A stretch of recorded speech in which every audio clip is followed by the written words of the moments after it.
I'm going to show you how to make a multiple baseline design graph in this video. Before I get started on making that multiple baseline design graph, I want to talk to you about different versions of Excel. As I have created single case design graphs, I've done it across several different versions of Excel now. And the one thing to note is that regardless of which version of Excel you use, the names of the buttons have remained the same. They have been placed in different places, which can be kind of frustrating as you go through and try to use Excel if you've changed versions, or if you're viewing this and you don't have the newest version of Excel, which is what I'm using. Yours may look a little bit different, but if you attend to the names of the buttons that I'm using, generally they're mostly on the same tabs, and so hopefully using the tabs and or searching for the names of the buttons through the help design on Excel will help you to complete this graph even if you do have a different version. The other thing that I understand is that the newest version of Excel is the same in PCs and in Macs, and so that's a good thing. Hopefully that will cause less confusion on anyone's part as you view this video to develop a graph. So the first thing I'm going to do is insert a chart. I'm going to go and start a new tab. I'm going to go to B3. I like to go to B3. The chart is now going to align with the B column when it gets inserted. So I'm going to go over here to Insert. I'm going to select this button. There's two different types of lines. There's line graphs and what they call an XY or a scatter graph. And you want to select the scatter graph and then the scatter with straight lines and markers. This is the one we typically use when we make single case design graphs. Okay, so now I have this chart. There's nothing in it. It didn't go exactly where I want it to go, so I'm going to put it right over here, lined up on these grid lines with B3. And I like my graphs to be a little bit bigger, so I'm going to resize it somewhat. What you generally want to do proportionally is that the y-axis is about a ratio of 3 to 4 to the x-axis. Okay. Now I'm going to right-click on here and I'm going to select Data. Okay, and up pops this screen. So the first thing I want to do is I need to add some new data. I'm going to name the new data baseline because I want to enter baseline data first. And then here where it says Y values, I'm going to click on this little icon on the right hand side and it pops up like this. This helps me, it doesn't take up as much space, and then I can see the data that I want to select a little bit better. Now I have to decide which data would be in my top tier. And the way that you do that is you always put at the very top tier the individual who started intervention first. Okay? So if I look at my data, we can tell that this individual started intervention on 11/6, which is the first time that anyone started intervention. So this is the individual or the tier that I want to be my top tier. Okay, and first I'm going to enter in the baseline. I want to delete this NA. I'm going to clear the contents of that cell because it might confuse the program. It's actually not letting me do that because I didn't do it before I went to select data. So I'm going to cancel selecting the data. I'm going to come back over here to this tab and clear the contents of this cell. Now I'm going to go back to my chart, click in the chart area, right click and select data. Okay, so again I want to create some baseline data. I want to select the baseline data, which I'm going to add actually here. I should have clicked this arrow first. We're going to click plus baseline, and again I'm going to click on this icon here. All right, now let's go back to sheet 1. And again, we know who is going to be in the top tier because it's this person who started intervention first. My graph is a multiple baseline across participants graph. So I've selected the data for the full range of the intervention here. Okay. All of these cells are important that I highlight them because it's going to ensure that the the range is correct as far as the number of sessions that occurred on this graph. Okay, so I've selected this. I'm going to press this down arrow and hit OK. And it takes me back to my graph. Okay, so now I have these data. All of those were the number 3. There were 5 data points at number 3, and they're here on the graph. Now I want to click here again. I want to select some more data. So I'm clicked on the area. I'm right-clicking, select data. Again, this window pops up. I'm going to click plus here. I want to add a second series, and I'm going to name that series intervention. You don't actually have to name them. They can stay at series 1, series 2. I like to name them. It just helps me to feel a little bit more clear on what it is I'm doing. So again, I clicked on this arrow. Now I'm going to go back to this other tab and select the intervention column.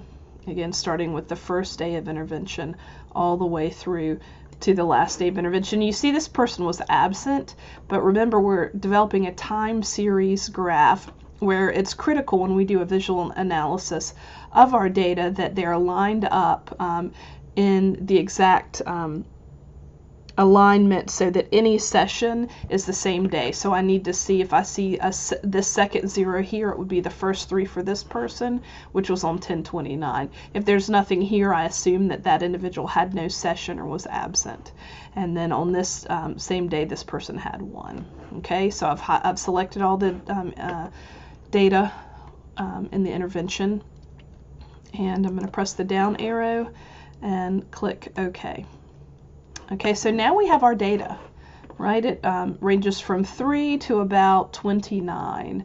And usually, let's say, for example, you were using percentage. Sometimes if you have 99 or 100%, the graph will automatically take it up to 110. But there's no such thing as 110%. So you would want to change the axis to, say, 100. I'm going to change the axis here to, say, 30. I happen to know that none of the data of any of the participants go higher than 30. So I've clicked on, again, these numbers, and I want to format the axis. I'm formatting the y-axis, okay? And in older versions of Excel, a window will pop up. In the newer version of Excel, instead of a window, it's a side tab like this, okay? And we have the axis options, and it talks about minimum and maximum. The minimum is 0, which is right here on the graph. Currently, the maximum is 35, which corresponds to this number here. I want it to be 30. I think that will give a better display of my data, okay? And you see that it's changed here to 30 now. So I've finished with that. Now I want to adjust the graph to fit the conventions of making a single case design graph. So the first thing I'm going to do is we need to remove all of these grid lines. I clicked on this second grid line, and what happened is you see all these dots popped up, which means I've highlighted all the grid lines. And now I'm going to right click and select delete. Okay, and so those horizontal grid lines have disappeared. Now I want to get rid of these vertical grid lines. So I clicked on it, I'm going to right click and select delete. Okay, now all of the horizontal and vertical grid lines have been erased. The other thing that I see is that these, and this is just because it's a newer version I've noticed of Excel, they tend to make the lines a light gray instead of a black, which can be difficult to show up if we cut and paste this and put it into Microsoft Word and then print it off. So I want all of this to be black. So I'm going to click on this axis here. And because my window was already open, it already shows it here. But if I were to close it, I click on this axis, I right click and say Format Axis. And up comes this. And again, if you were in an older version, a window would have popped up. And I want to change the lines. And so here I've clicked on this paint icon. It may be somewhere slightly different within the, if it's in the windows, I feel like you see these different things like fill and line and text and other things like that. So I want a solid line. I don't want it to be the automatic line they've created. I want it to be black. We'll keep the width and everything else the same. Also, these numerals here need to be changed. So I'm going to click here on these numerals, and I want the text to be a solid black. but that's a text outline. I don't want that. Text fill, let's see if that's it. Solid fill, there it is. It's this sort of gray color, so I want to click on black and make the text black. So if we pull away now, you can see a slightly different color between these, and it just shows up a bit more clearly on the graph. I'm going to do the same thing on this axis. I'm going to right click. I am going to select Format Axis, come over here, click on this Paint button. I need that line to be a solid black line. And in fact, well, I'm going to go ahead and go to the text, select Text Fill, Solid Fill, and instead of this grayish color, I'm going to make it black as well. But this is my top tier, and one of the conventions of developing single case design graphs is that we do not have the numerals at the bottom of any of the tiers except the bottommost tier on the x-axis. On the y-axis, we do keep all of the numerals displayed, but not on the x-axis. So I'm going to click again on the x-axis, right-click, Format Axis, and come over here to Text Options. And I want my text, I could select No Fill, or if you didn't have the option for No Fill, you could select White and make the text white. So either is fine. I'm going to put it on No Fill. And so now we see that there are no, the numerals are not showing. I'm a little unsure as to whether or not I formatted the axis line. So we're going to check that just real quick. And oops, that was the fill of the text option. So let me click Undo. Text, Axis, Axis Options, Line, Solid Line, Black. It is correct. Okay. Now, the other thing that we want to do with our axis options are to display tick marks. Okay, so again, just clicking through here, I'm looking for some place that it says tick marks, and I notice here it is down here, tick marks. And we just want to have the major type of tick marks show up, okay? And generally I have them show up on the outside. And these were counting by fives, and counting by fives may make it a little bit difficult for me to know which number. If I was trying to explain it was number 18.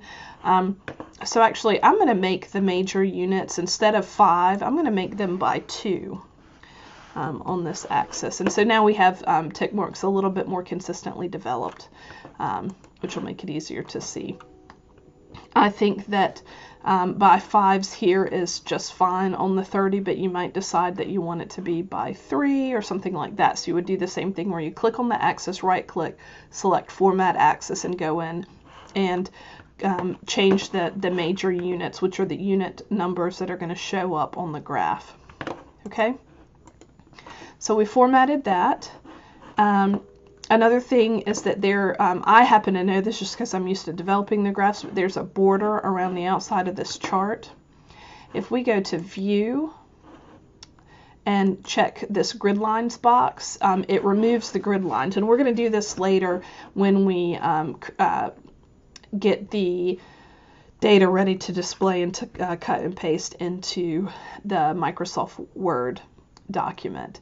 But for now it just helps to show me that there is indeed a border, so I want to click on the outside of the border, right click, Format Chart Area, and it pops up in here. It happened to, just by me clicking on it a couple times, pop up on this side, but if you were again using an older version of Word, you would want to click on it,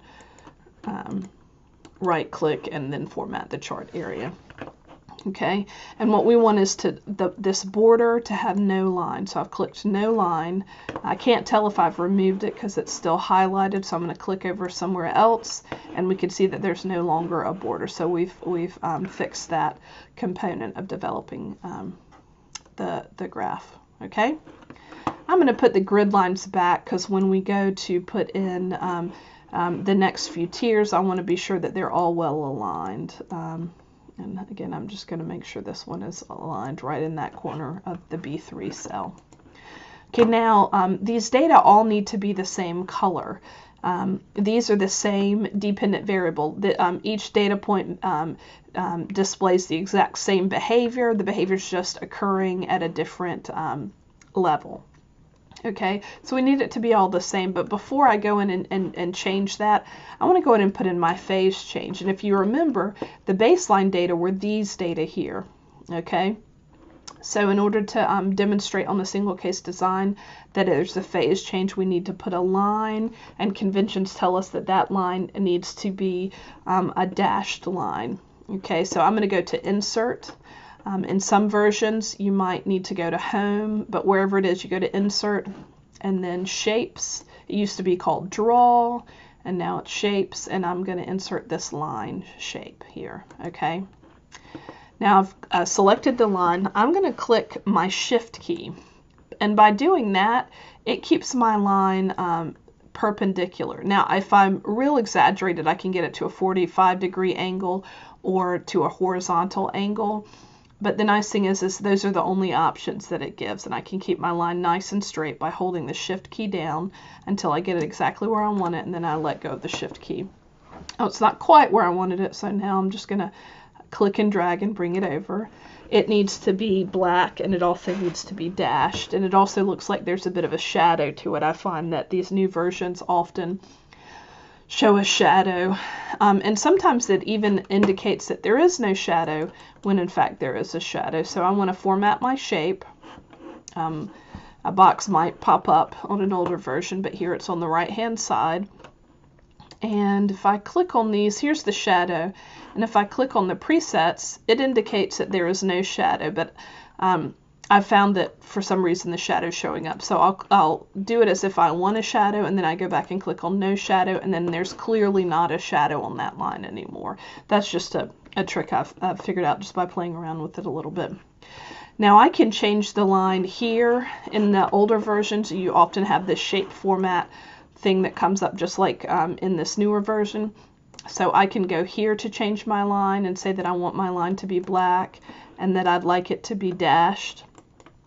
I'd also like the weight of my line to be 1 point. Typically all the lines, including those in the data series, I make 1 point. The reason to make it smaller is that if the data were super close together, then the smaller the line, the more likely you are to get it to show up between the two data points there. Okay. The other option I could have done was the same thing over here where I select the line color and I determine the dash type and the width of 1 point. So I did it here, but I could have also done it on this side. Again, that's why it's more critical that you just know the names of the things that I'm doing, because there's several different ways to go about doing it. So we have our phase change line. Now let's go ahead and change these data. I'm going to click on this first series. I'm going to right click and select Format Data Series, and it comes up over here. I would like my line to be a solid line and to be black, and currently it's at 1.5 points and I want it to be 1 point. So I've done that. Now we're going to go over to the marker series. I want the marker series to have a solid fill and be black. If it's very difficult to tell, but if I were to zoom, you'd see that there's a light blue border that corresponds with this color around the edge of the marker. We want that to be a solid line and to be black also. Okay. Then you go to the marker options section. Sometimes when you create these different series, they come up as this would be squares and this would be circles. But again, as I said, they're measuring the same thing, so we need them to be represented the same way throughout this chart, and so we want to be sure that we make them the same. So I went to marker options. Circle is what I want in size 5, somewhere between size 5 and size 7. I'll show you if you go up too large, the markers can get really quite big. So you see how big these markers are, which is fine here because there's enough. There's not too much data on this axis. If this axis went up to 100, these would be overlapped.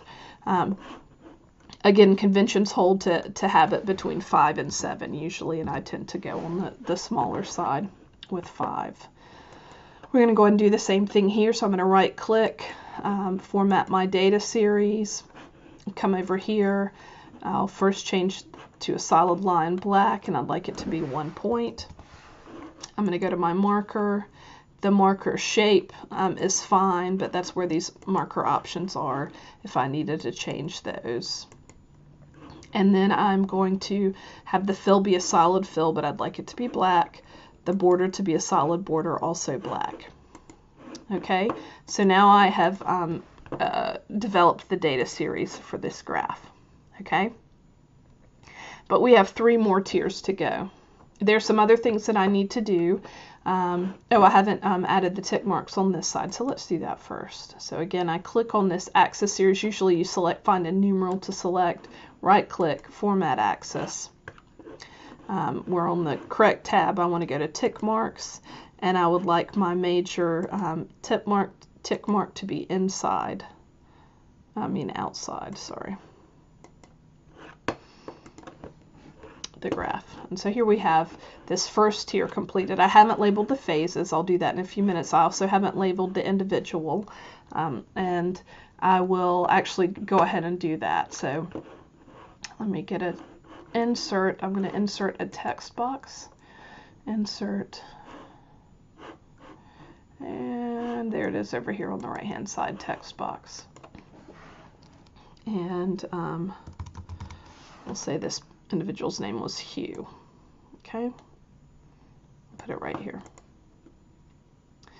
So we've got, I believe, everything that we need right now. I'll go back and double check everything at the end to be sure that I've not left anything out. But we've got this first tier, and here's the major trick for creating multiple baseline designs, and that is that you can copy and paste this chart for all the rest of the participants, and then just go in and change the selection of the series and type in the new name. So that's what I'm going to do right now for the other 2 tiers. Okay, so I've selected the chart. I'm going to right click and copy it.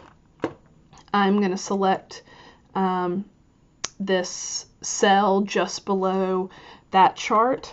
I'm going to right click on it and click paste.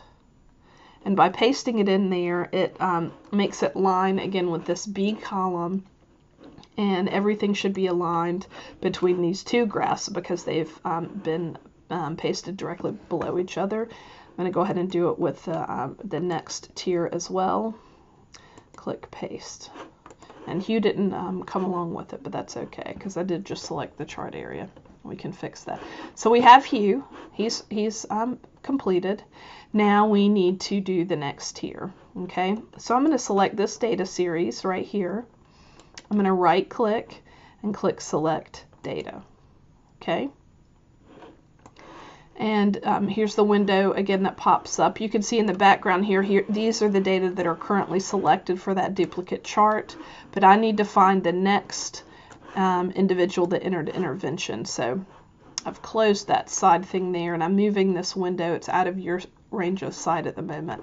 That's just to help me determine who's next in intervention, and I can see that it's this person in the B and C columns.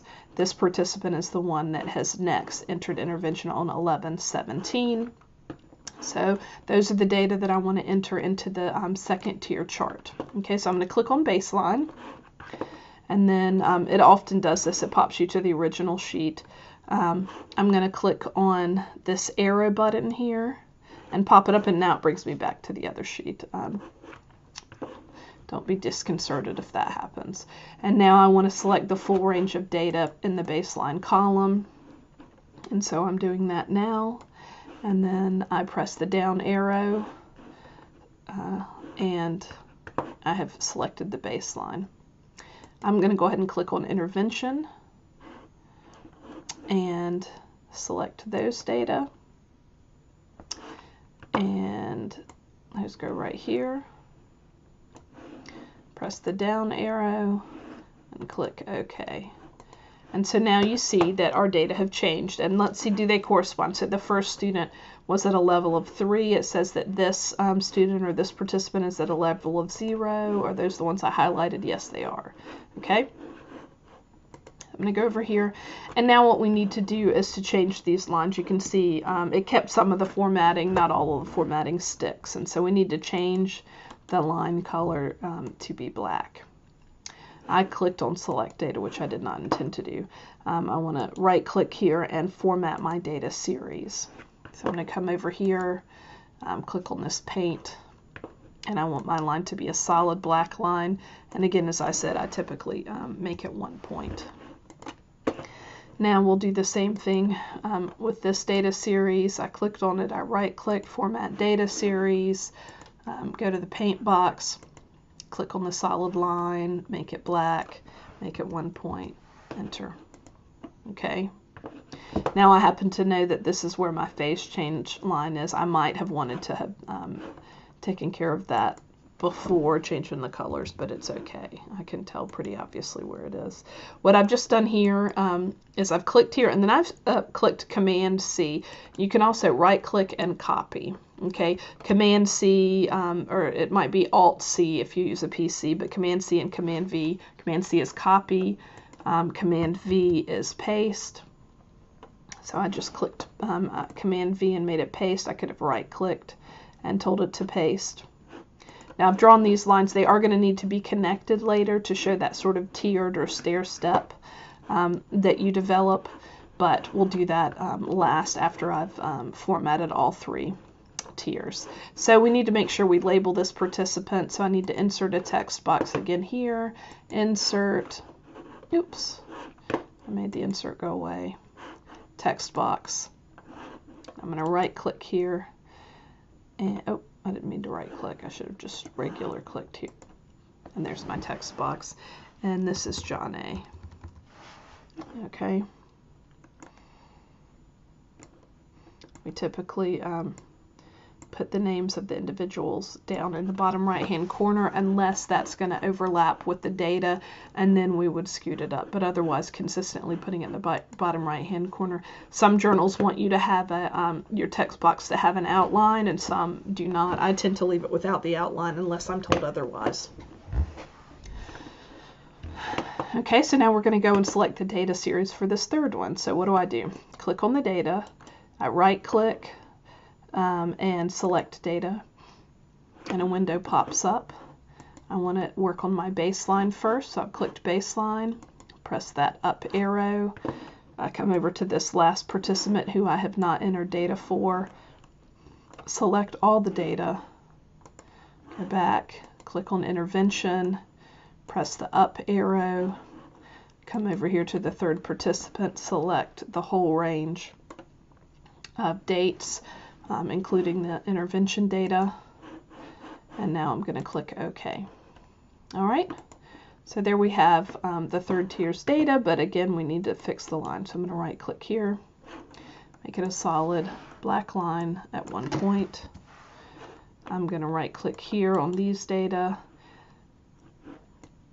format the data series, solid line, black, 1 point. Okay. I know that right here is the break between baseline and intervention, so I'm going to select that line that's already been created, copy it. I moved my chart a bit, and you don't want that to happen because then that can mess with your visual analysis. Everything has to be aligned perfectly because of the fact that we use visual analysis of data, and if anything isn't aligned properly, then that can cause real issues with our ability to determine whether or not there's a functional relation between the intervention and the change in the behavior. Okay, now I'm going to right click, and it's not going to let me paste. Let's try this again. Right click, copy,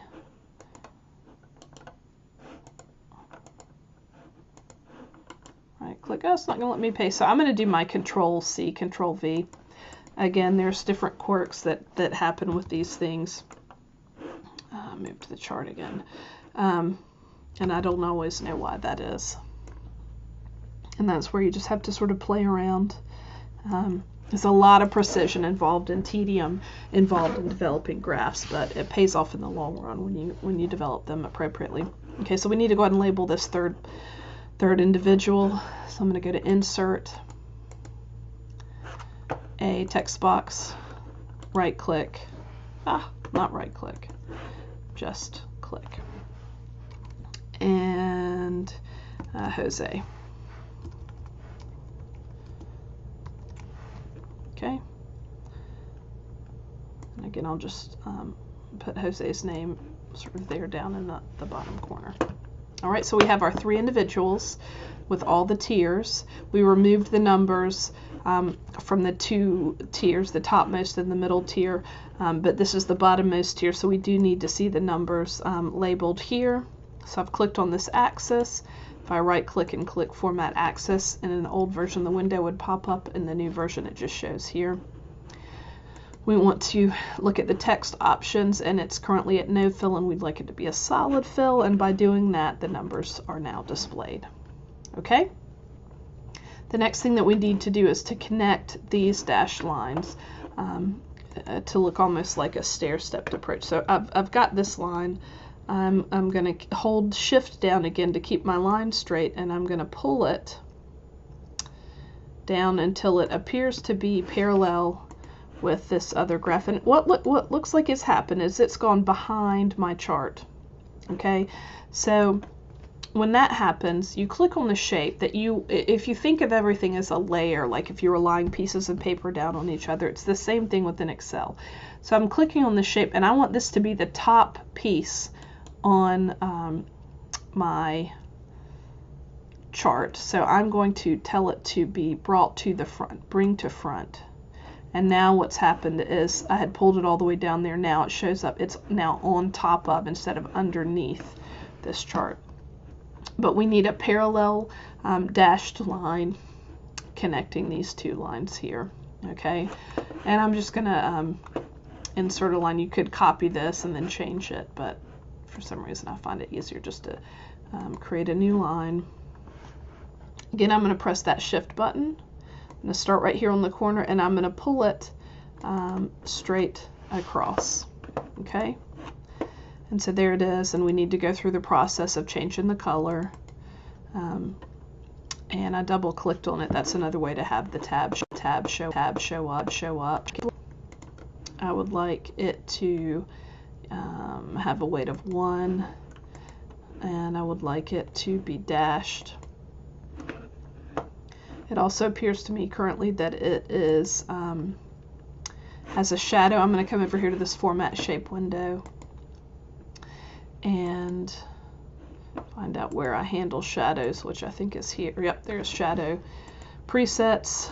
I'm going to tell it to have a shadow, and now I'm going to tell it to have no shadow. Oh, and as I see here, it looks like in order to make it no shadow, you just pull all of those over. Something to know in the future. But look, we have this kind of T-junction going on here, and you know, we want things to look as neat as possible. So you don't have to get too crazy obsessive with making it. If you turned that into me, it would be fine. I wouldn't make a big deal of it. But if you wanted to publish it or to show it off in some sort of fashion, you would want it to look as nice as possible. So what I have done while I was talking to you was I have zoomed in, because that's going to help me with seeing better how I can make these not cross over as much. I'm going to zoom in a little bit more. Okay, and the first thing I'm going to do, I'm going to click on this line and make it a little bit shorter. I'm now going to click on this line and just bring it in so it aligns with that one. And now if we go back out to what we would typically view it at, I'm going to keep it at about 150 just for now. It looks great. All right, so that one's done. Now we need to do the next one. Again, I'm going to click on this line. I'm holding my Shift button, and now I'm clicking on the bottom square of that line and bringing it down till it seems like it's close to touching the top of the line on the right if they had happened to be just above each other.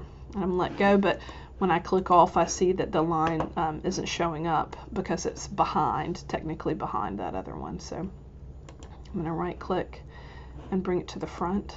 And let's see if that helps.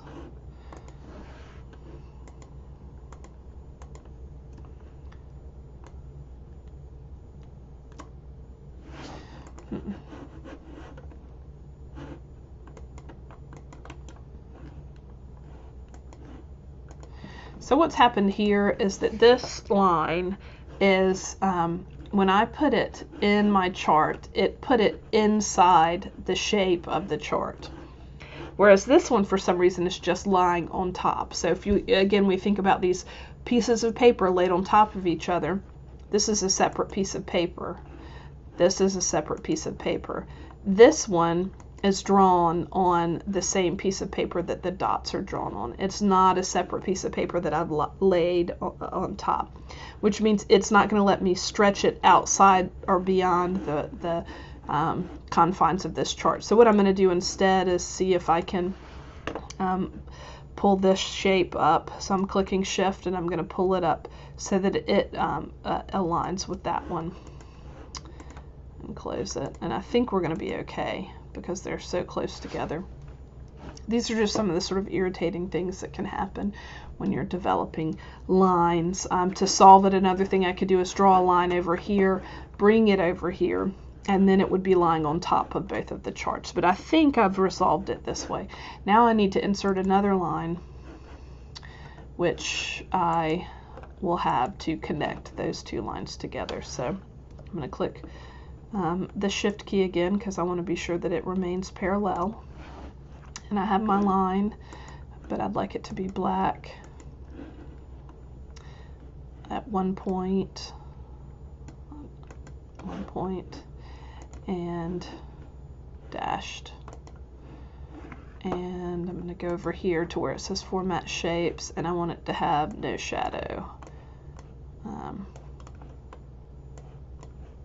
like it did earlier. Okay. And that one looks pretty good, so I'm not going to worry about it. Okay, so let me zoom out a bit so you can see these. Oh, that was way too far.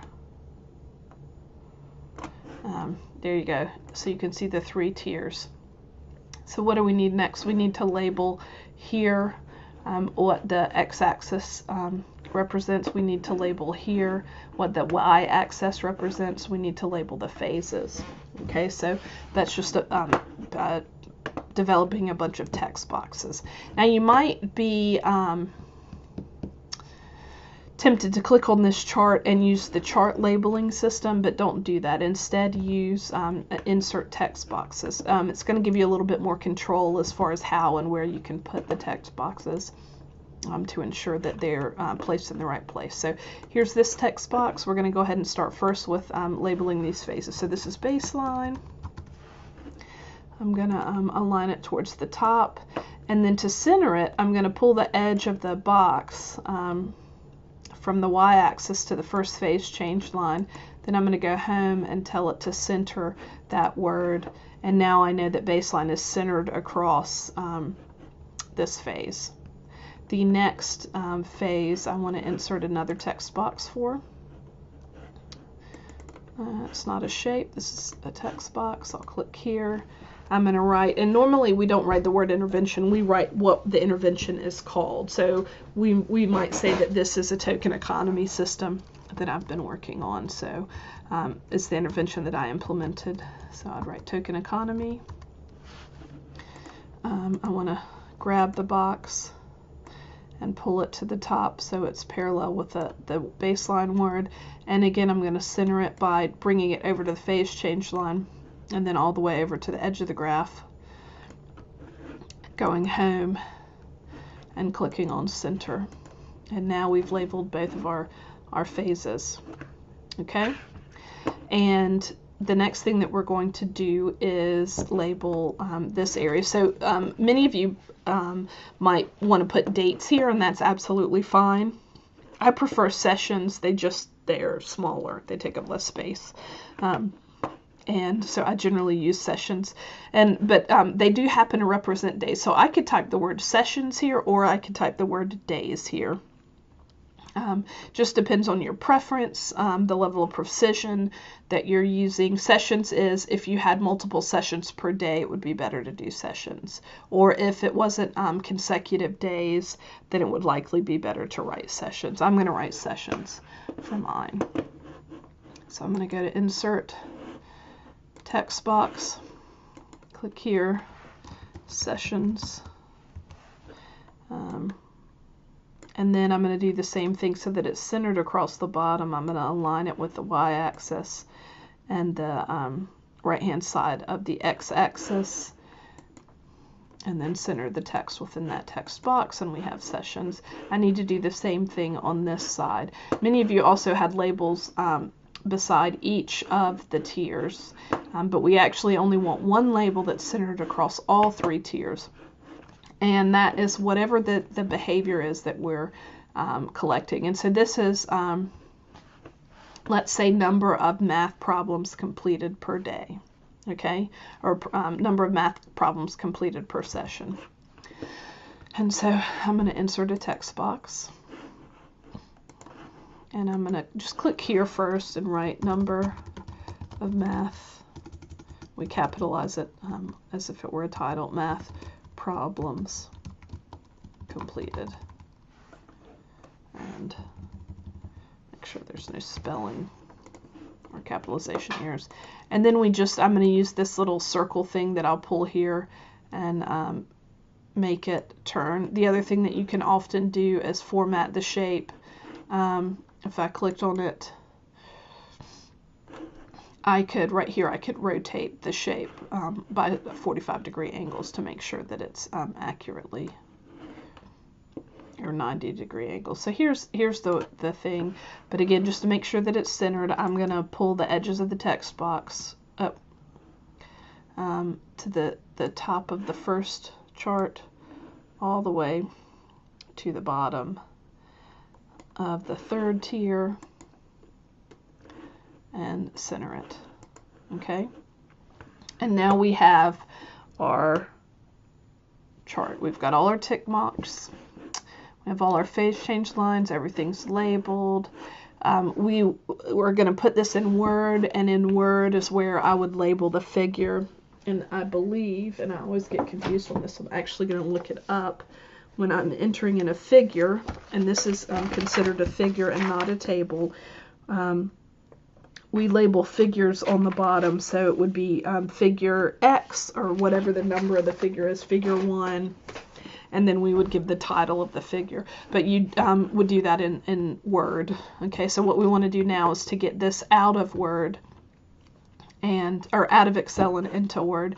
And the easiest way that I suggest for you to do that is to take a screenshot of this, but you don't want to have the background of these grid lines. So we're going to go over here to View. I'm going to remove the grid lines, and now we have a picture of this. And generally the other thing, in order to make sure that the picture shows up at its best quality, is to make it as big as possible on the page where you take the screenshot. So I'm just increasing I'm zooming to make it a bit bigger, and let's bring it over. So now we've got quite a nice view of this graph, and I am going to take a picture, do a screenshot. I don't know how you do it in PC. I used to, because I used to have a PC, but you could just Google how do I take a screenshot in PC. Let's see, I think it's Shift-Command-4. Yes, that's right. So Shift-Command-4 if you're using a Mac to take a picture. And actually, I'm not taking a screenshot. I'm actually selecting the area that I want to take. I'm not sure if you can do that in a PC or if you'd have to do a full screenshot. So when I click on that, it makes a little camera sound, and it has now saved it to my desktop. And all I would have to do now is go into my Word document, select Insert Picture, and insert this as a picture, and it will show up quite nicely in a Word document. Other things that you can do is you can right-click on each chart, copy the chart, and then go into Microsoft and paste it. That's going to require you to line everything up again. It possibly won't transfer some of the lines, which you would have to go in and draw again. Sometimes because a picture doesn't show up as clearly as you would like, people will do that. For the purposes of this class, if you take a picture of the graph in Excel and then place it into the Word document, if I can read the words and I can do a visual analysis of the data, then I'm more than happy with it, even if it's a tiny bit blurry. So that is the end of this presentation. I hope you found it helpful. Feel free to contact me if you have any further questions about developing multiple baseline design graph. Thank you.